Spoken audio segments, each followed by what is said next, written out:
আমরা নেতৃত্ব সমিতি বেগম খালেদা জিয়া এবং তারেক রহমান যে 31 দফা কর্মসূচি চালু করছিল, এরপর আপনারা দেখবা কিছু দফার উল্লেখ করে আমি করেন, যেমন স্বাস্থ্য খাত।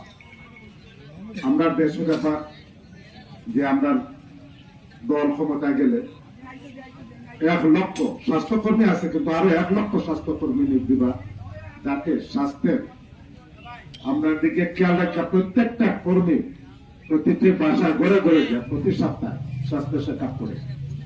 শিক্ষার দিক দিয়ে আমরা শিক্ষার মান কিভাবে উন্নত করা যায় এই পরিকল্পনাও আছে।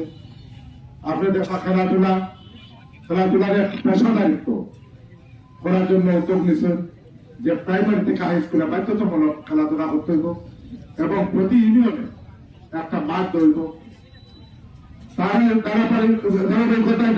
আপনাদের সামনে এই কৃষিকার্য হয়েছে, আপনারা পাইছেন কিনা জানি না।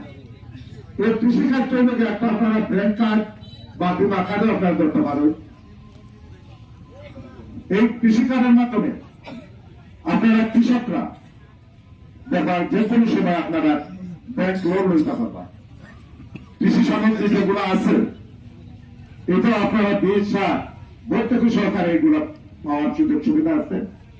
এবং আমরা অঞ্চল বিশেষ করে সুনামগঞ্জ আর অঞ্চল আমরা পাহাড়ি দলে ফসল কাটার আগে আমরা অনেক ফসল লয়ে যাই গিয়ে এই প্রথমবারের মতো আমরা সাহসী পদক্ষেপ নিয়েছেন যদি বিএনপি কথা যদি যায় এই ক্ষতিপূরণ আরো দেওয়ার ব্যবস্থা করবা, যার কারণে এইটি লোকের